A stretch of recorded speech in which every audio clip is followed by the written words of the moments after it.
Welcome to the Cat Blog. My name is Timothy J. Forbes. We're at the end of April 2019, beginning of May 2020. And it's our first Cat Blog in a year. It's the first one of 2020. Hopefully we're going to get more out this year. And there is some news to share with you there. The big news for the past year has been the revamping of our two websites. And I'd like to talk a little bit about those sites. I'll start all the way back to this time in 2002 when I was working as an editor for a legal publisher up in Rochester, New York. I was going through some hard times and I'd come home from work, not feeling the greatest in the world.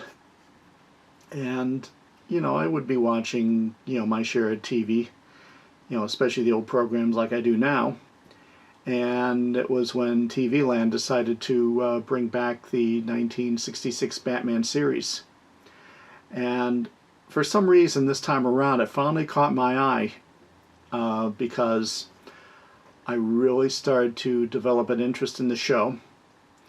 I was there when it first aired in January 1966, and that episode with the Riddler and Jill St. John as Molly really made a huge impact on me. I was 6.5 years old at the time.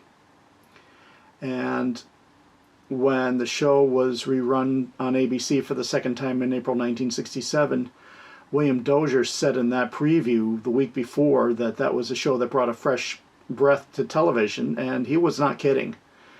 It really changed a lot of things about how we watch TV because of its use of color and its art direction. And I was into art then as I am now. So, getting back to 2002, what finally happened was I started becoming interested in comic books. And the character that I was really becoming interested in was Catwoman. I've always liked the character very much. And it was when I found out about the third series of the comic book, which was in which she became far more of an anti-hero than she was an actual villain. And because of that, I started picking up the comic book series on a regular basis. I also started joining Gotham-themed message boards and started getting myself involved in the whole comic book world. And one thing led to another, and I was already doing website work even in 2002. Well, 2 years later, I decided to start my own Catwoman fan site, Cat Fan Felines Fatale Follies, which I've been running now for roughly 16 years. I started it on Tripod in August of 2004, and then in the meantime purchased or obtained a copy of Adobe Dreamweaver. I started using that because I wanted to show off my web skills. And in the meantime, I started my own sole proprietorship, Frontenac Media, in New York State in the fall of 2004. So I started dabbling more and more into website work. And by January 2006, I had bought domains for both the Cat Fan site as well as for a tribute site to the 1965 to 1974 show The FBI, which ran on ABC. And I ran, by that time I was running the websites. It was becoming quite a thing for me. I started attending Comic-Cons.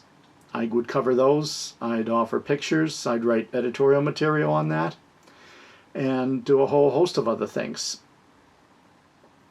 And that ultimately led me to start in on my video work a year later when I started doing my fan films, which I also put under the Frontenac Media moniker as well too.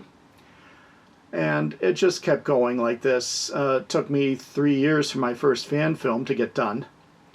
And I was doing all this while I was, in the meantime, working, paying child support, and doing a whole host of other things. So it was quite a bit going on, but we got it all accomplished. So, after doing two fan films, and this is going to the end of 2013, 2 months later, I moved to Massachusetts. I worked in insurance for the better part of 3 years, and that basically ate up all my time. In the meantime, my websites just kind of kept growing, and they were gradually becoming out of date because the whole thing with website technology was changing. You know, everything was getting more advanced. People were using more and more handheld devices such as smartphones, tablets, you know, you name it. And so I started, I began the work on my last fan film in late 2017. And then as I continued work on it, I discovered I was going to have to get a new computer.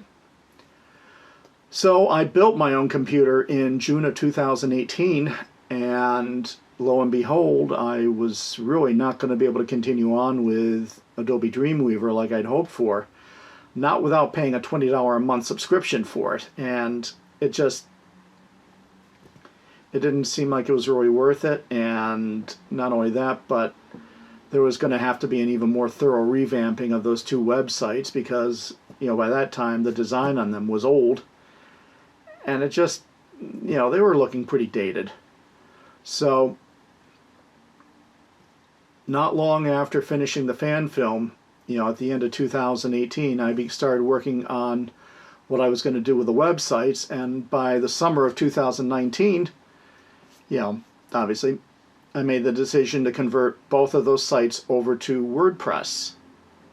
And it took there were some teething pains involved with converting this over to that format, but I have to say that I'm very pleased with the outcome.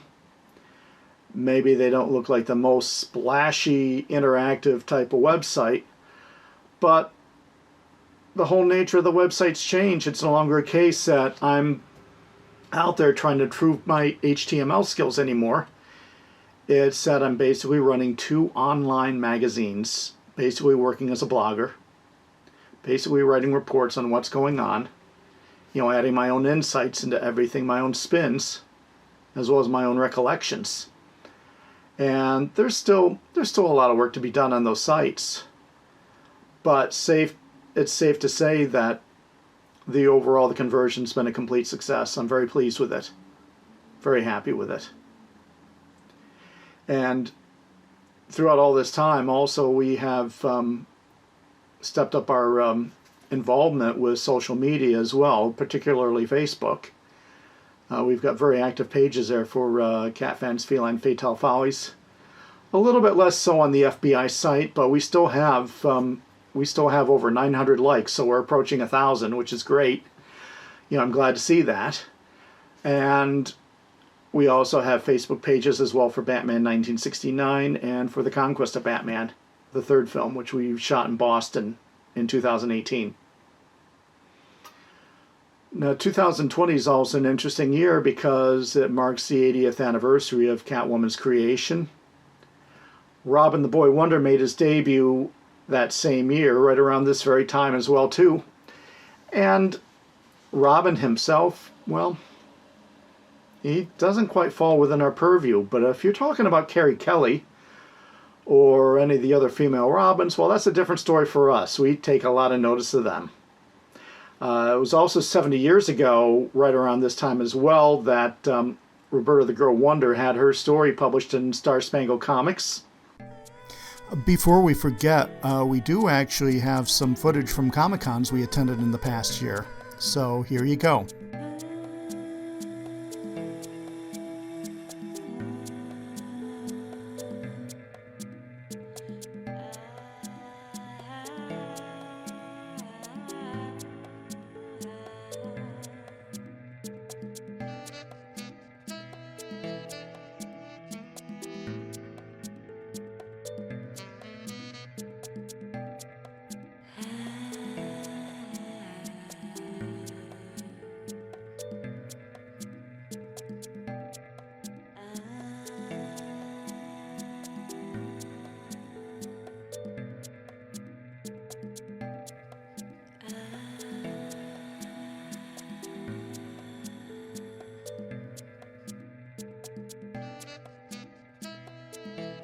I'd like to finish off this cat blog by saluting the real superheroes of today.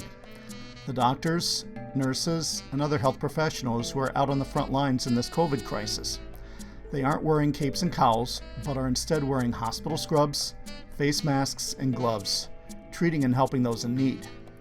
For them and for those providing other essential services, thank you and God bless. There are going to be more things to report on the comic book front. We are working on story ideas for the fan series, and we're hoping to be able to do more with the websites. In the meantime, I want all of you to stay safe, and we will see you again real soon. Take care. Bye.